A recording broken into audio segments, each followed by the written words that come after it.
Searching for the most graphically demanding PC games to push your machine to its limits? We've got you covered in this list. Dying Light 2.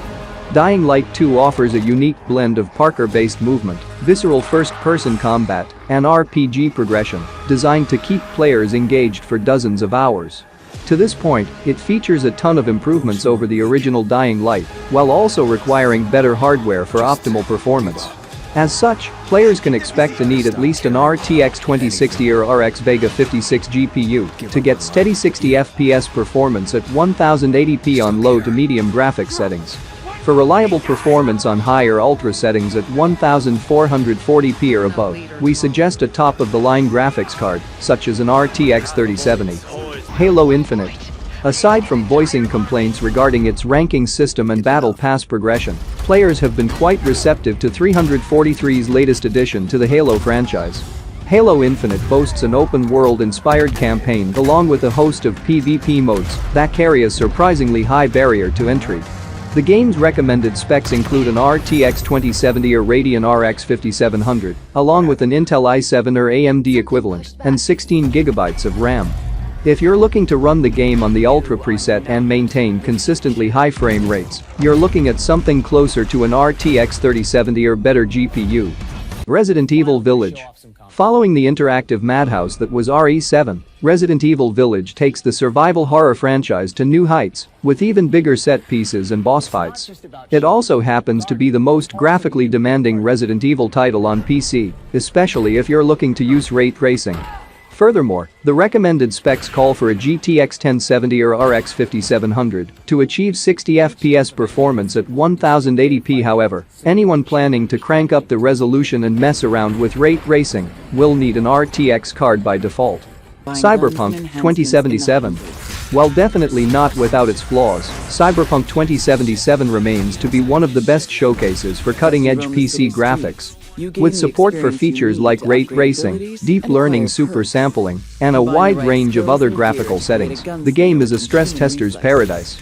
The recommended specs are a GTX 1060 or higher, with at least 12GB RAM though, as is usually the case with PC gaming, more is always better. Assuming you have the latest patch installed, you should have no trouble getting it to run and fine-tuning your settings to see just what your rig is capable of. The Ascent. For a less controversial cyberpunk action RPG, players are welcome to pick up Neon Giant's cooperative top-down shooter The Ascent. The game's visuals consist of mesmerizing particle effects, detailed lighting, and intricate maze-like environments that call for an equally impressive PC build. Its recommended players have a GTX 1070 or RX 5700 to hit steady 60 FPS performance at 1080p. However, to get the most from the Ascent's ray tracing technology, you'll need something closer to an RTX 20 or 30 series card or an AMD equivalent. Forza Horizon 5. The Forza Horizon games have always taken a more arcade-style approach to racing and are generally a lot more forgiving than their motorsport counterpart. Forza Horizon 5 builds upon its predecessors by dropping players in an authentic recreation of Mexico, complete with an assortment of new races, events, and activities to explore. The game's gorgeous environments and equally stunning vehicles make it the perfect title to push your PC to its limits. While it's recommended you have a GTX 1070 or RX 590 or above graphics card, the most demanding spec is actually memory, with 16GB of RAM needed to run the game optimally. Horizon Zero Dawn. While Horizon Zero Dawn's rough PC launch was a far cry from its stellar reception on PS4, the game's PC port is in a much better state these days. Along with a host of performance improvements, Horizon now sports better shader compiling and DLSS support on PC. Despite the recommended specs calling for a GTX 1060 for 1080p, anyone looking to play at 1440p or above will need to invest in a more powerful graphics card. Of course, this isn't too much of a deal breaker when you consider that Horizon's dynamic resolution scaling still allows for steady frame rates even on weaker machines. God of War. God of War is another PlayStation exclusive that can now be played at 60 FPS or above thanks to a well-received PC port. In addition, the PC version supports better-looking graphics and higher resolutions, assuming you meet the suggested specs.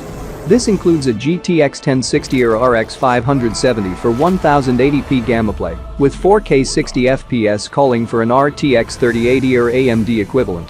Lastly, while the game's 8GB of requested RAM isn't too much of an ask, on the CPU side of things, players will need an i9 or equivalent to run the game at higher frame rates.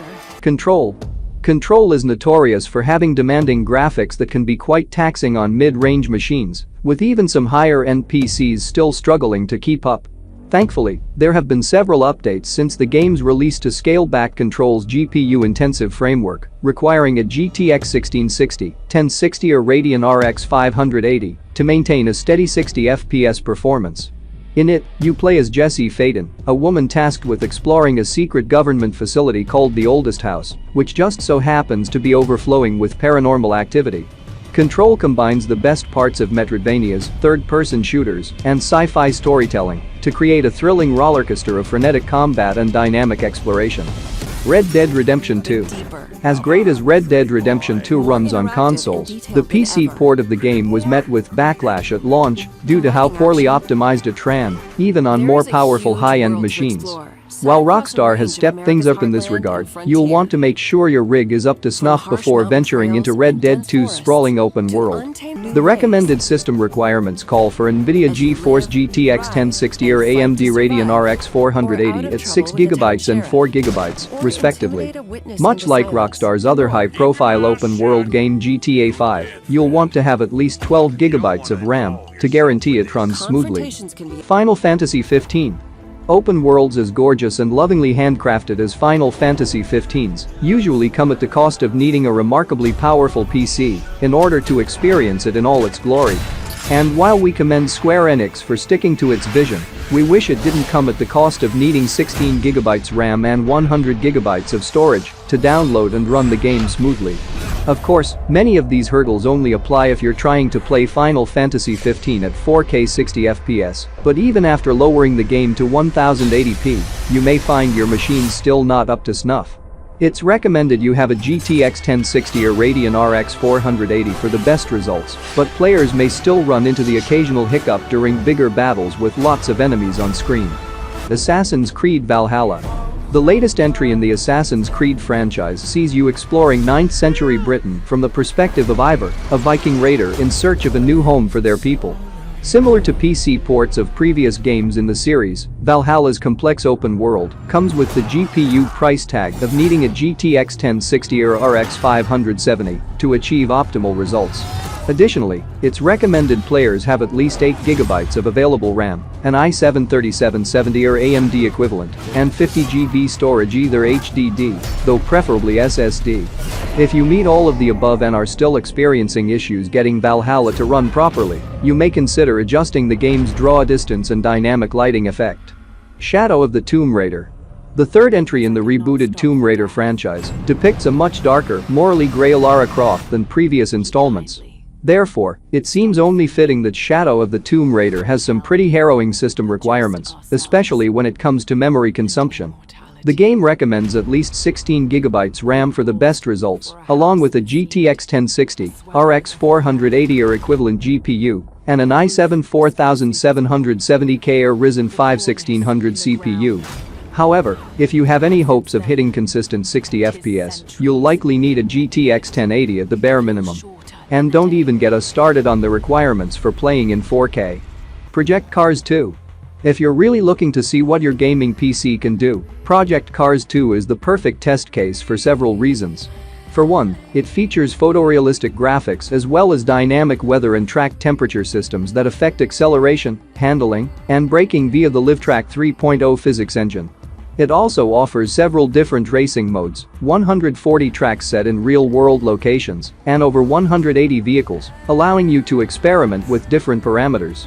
This all adds up to an impressive PC gaming benchmark that will push your machine's CPU, GPU, and memory capabilities to their full potential. Kingdom Come Deliverance. Other than being one of the most realistic medieval RPGs on the market, Kingdom Come Deliverance is no slouch in the graphical department and will put your PC through the ringer. While it calls for a GTX 1060 or RX 580 graphics card, you'll likely need a 1080Ti or above to get anywhere close to 60 frames in the game's more populated cities. That's before even highlighting the game's demanding 16GB RAM suggestion.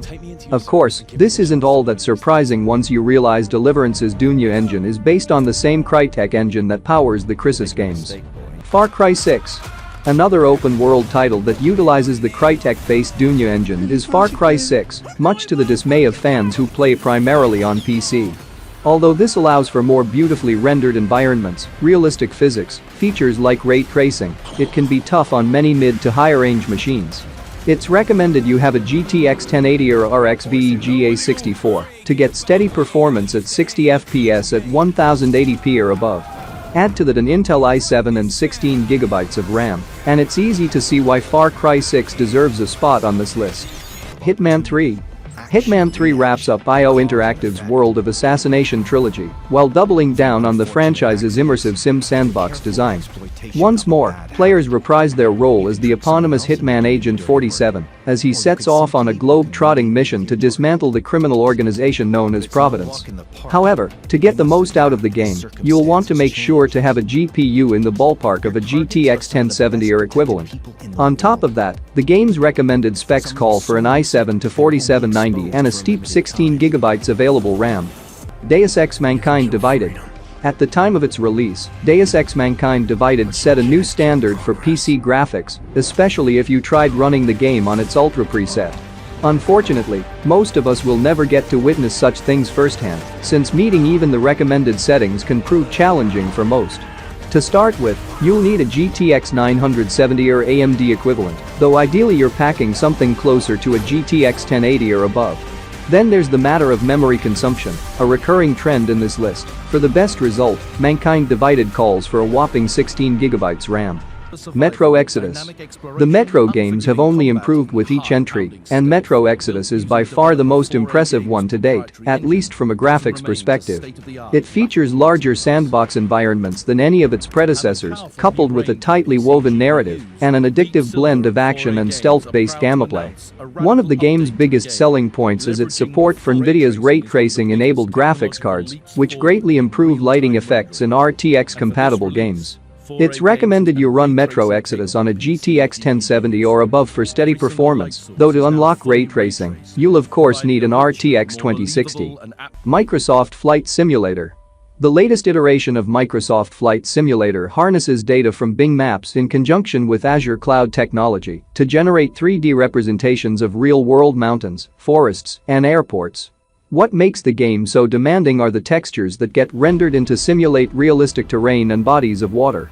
As a result, you're looking at a GTX 970 or AMD equivalent with 16GB RAM to achieve steady performance.